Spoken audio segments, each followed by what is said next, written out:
കേന്ദ്ര സർക്കാരിന്റെ ജനദ്രോഹ നയങ്ങൾക്കും തൊഴിലാളി വിരുദ്ധ നടപടികൾക്കുമെതിരെ സംയുക്ത ട്രേഡ് യൂണിയൻ സമരസമിതി ആഹ്വാനം ചെയ്ത 24 മണിക്കൂർ ദേശീയ പണിമുടക്കിന്റെ ഭാഗമായി മുണ്ടക്കയത്ത് ഇടതുപക്ഷ തൊഴിലാളി യൂണിയനുകളുടെ സംയുക്ത നേതൃത്വത്തിൽ ടൗണിൽ പ്രതിഷേധ പ്രകടനവും യോഗവും സംഘടിപ്പിച്ചു. പണിമുടക്കിന് ഐക്യദാർഢ്യം പ്രഖ്യാപിച്ചുകൊണ്ട് നടന്ന പ്രതിഷേധ പ്രകടനം മുണ്ടക്കയം ടൗൺ ചുറ്റി ബസ് സ്റ്റാൻഡ് കവാടത്തിൽ സമാപിച്ചു.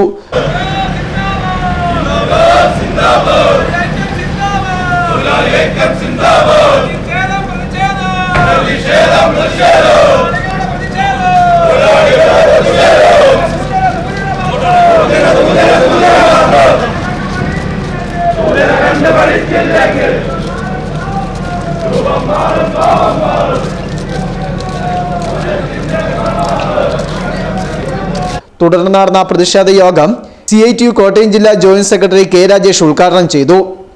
രണ്ടാം മോഡി സർക്കാർ അധികാരത്തിൽ വന്നപ്പോൾ ഇന്ത്യൻ പാർലമെന്റിലാണ് നിലവിലുള്ള തൊഴിലാളി നിയമങ്ങളെ എല്ലാം മാറ്റിമറിച്ച് 4 ലേബർ കോഡുകളാക്കി മാറ്റുന്നത്. 4 കോഡുകളാക്കി മാറ്റുകയാണ്. തൊഴിലാളി നിയമങ്ങൾ മാറ്റുന്നതിലോ പരിഷ്കരിക്കുന്നതിലോ അല്ല, തൊഴിലാളി നിയമങ്ങൾ പരിഷ്കരിക്കുന്നതിൽ എന്ന പേരിൽ അതിനകത്തെ തൊഴിലാളി വിരുദ്ധ സമീപനങ്ങൾക്കെതിരെയാണ് പോരാട്ടം.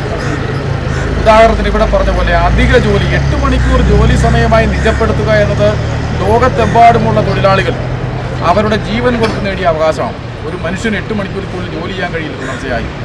അപ്പോൾ 8 മണിക്കൂർ ജോലി, 8 മണിക്കൂർ വിശ്രമം, 8 മണിക്കൂർ വിനോദം, 24 മണിക്കൂറിൽ അങ്ങനെയാണ്. അതിപ്പോൾ മാറ്റിയിരിക്കുന്നു. അധിക സമയം ജോലി ചെയ്യുന്നതിന് അധിക കൂലി നൽകേണ്ടതില്ല. തൊഴിൽ നിയമങ്ങൾ തൊഴിൽ ഉടമകൾക്ക് ബാധകമല്ല. തൊഴിലുടമകൾ അത് ലംഘിച്ചാലോ നാമമാത്രമായ ചില പെറ്റി ഫൈനുകൾ, പിഴകൾ ഈടാക്കും. എന്നാൽ തൊഴിലാളിക്കോ പ്രതിഷേധിക്കാനാവില്ല. പ്രതിഷേധിച്ചാലോ ജോലി പോകും.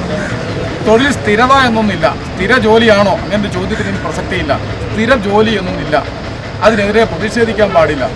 അധിക ആനുകൂല്യങ്ങൾ ആവശ്യപ്പെടാൻ പാടില്ല. ചുരുക്കത്തിൽ കോർപ്പറേറ്റ് മുതലാളിമാർ, ഈ രാജ്യത്തിനകത്തും പുറത്തുമുള്ള കോർപ്പറേറ്റ് മുതലാളിമാർ എന്താണോ ആഗ്രഹിക്കുന്നത് അതിനപ്പുറത്തേക്ക് വെള്ളിത്തളികയിൽ വച്ചു കൊടുക്കുന്ന നിയമമാണ് ഈ 4 ലേബർ കോഡുകൾ. അതുമാത്രം CPI നേതാവ് VJ കുര്യാക്കോസ്, CITU നേതാക്കളായ PS Surendran, MG Raju, PK Pradeep, KN Somarajan, KT Sanal, Harish PS, CPI നേതാക്കളായ T പ്രസാദ്, TK ശിവൻ തുടങ്ങിയവർ സംസാരിച്ചു. Fest news Mundakayam.